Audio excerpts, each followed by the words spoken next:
Hello, everybody. It is Tuesday morning, and well, for you it is. For me, it's Sunday. Doesn't matter. It's all a lie. Anyway, we're talking about organic edges today. It's not much of a comp tip. It's more of a little bit of a spotlight. They are both. This is the PP Ruffin. This is the organic edge gizmo. You can both download them for free at on the Nukipedia website, of course. I use this almost daily whenever there's like paint work involved or patching up stuff. It's very useful for organic objects or geometry or whatever. If you're patching up grass, if you're cutting out trees, if you're anything that isn't man-made, if you need like a bit of an organic sort of alpha layer to pre-multiply it with, works very well. Can highly recommend it. Super easy, and it just hides that patch a little better, I feel like.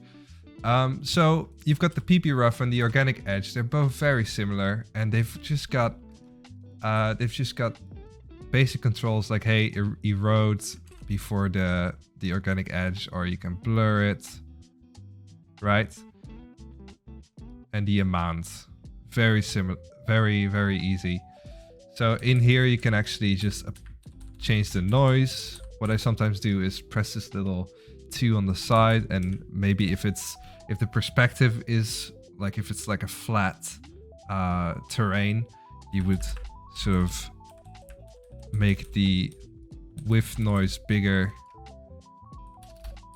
than the height noise. It really depends on the shape of the object. So if it's tree, if you want to kind of mimic tree branches, I'll show you later. You also want to just make the width bigger than the height. So very easy controls. You can play with it yourself. I don't have to explain too much, I think. Same for the Organic Edge. You can scale it. This is basically amount. You offset it, and you can obviously make this type of gizmo quite easily yourself. Get like an inner shape and outer shape and combine the difference or multiply it with a noise or whatever. But this is just so much easier. It's there for you to just implement whenever you want, and you get results real fast. So let me show you how you can use this. I've got three little case studies. I just whipped them up real quick, so let's not judge too much on what they look like. So here we've got a lovely little scenery of what is this, Switzerland or some shit. Oh, can't swear. This is LinkedIn. Anyway, so let's say I want to hide this little tree, because we can't have brown trees, can't have dead trees.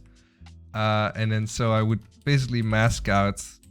I should have reformatted this, but you get the picture. We should have masked out this tree, and we want to paint it over. We're gonna paste it over this one basically. So then what I basically did is then roughen edges, make kind of like a big noise roughen edge, and then multiply it again with a smaller one and blur it a bit. Pre-multiply it by the alpha, you get this. Transform it over the tree. And now you can kind of see these organic edges it would just create, which kind of look like leaves or branches. It's not perfect, but it works a hell of a lot better if I turn this off. And maybe you would have like a bigger blur. It would work a lot better than this. See, you kind of see this. You see detail in the blur, and that's kind of what gives it away. So let me just revert that.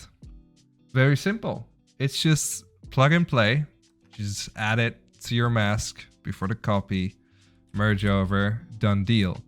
Right? That's case number 1 where this would work. Second one. Ooh. What's this? A fashion commercial or something? And maybe we want to add a little bit of a cloud to the left here. Maybe we want to just, move it over like this. And you're like, oh, that doesn't look like a cloud. But what if we just add some noise to it? You get the gist. It's just, again, multiply it with some noise, with the roughen edge, And then there's a smaller one to really get that, you know, detail in. You can obviously fine tune this if you want a bigger cloud, if you feel like the edges aren't defined enough, you know, it's just an example, people. Third case study. We got a nice Norwegian road or something. Nice little foggy. Actually, what's funny, I tried this earlier. I can actually just plug this in here. You got the same cloud. Maybe it works better on this one even. Anyway, we got a nice Norwegian road or somewhere. Looks nice. Maybe it's Scotland. I don't know. Same idea. Maybe we want to, you know, add some landscape over here. Like it becomes like a little bridge, you know. Just turn all of this off to show you the difference. So maybe we want to add a little bridge. So we have a mask and a small blur and a pre-melt, and we just transform it over there. Then we can add some organic edges. Real nice. But it's not quite there yet. If you compare it to these edges, it's just not, it's not perfect. So we can add another one, and it kind of, you know, it kind of shuffles it up a bit more, distorts it a bit more. And then if we add a bit of a ramp for the color difference, you can see it here. And then we do the same for the top. And then we transform, it's transferred on there. And now if we look, it's not bad. It's not bad. If you would track this in, put the grain over it, it's gonna look pretty nice. Especially if you maybe put some shadow around the edges, whatever. Okay, so I think that'll do it. That's like I said, I use this all the time, basically daily. If you just need to patch something that's organic, trees, landscapes, clouds, anything, try it out. It's a hell of a lot easier than trying to mask out everything by yourself, especially fine detail. Try it out. You know, you don't need it on man-made objects, like I said, like buildings and stuff. It doesn't really make sense because it's all straight lines. So yeah, hope this helps. Hope not everyone already knows this. That would be awkward. And have a great Tuesday. Bye bye.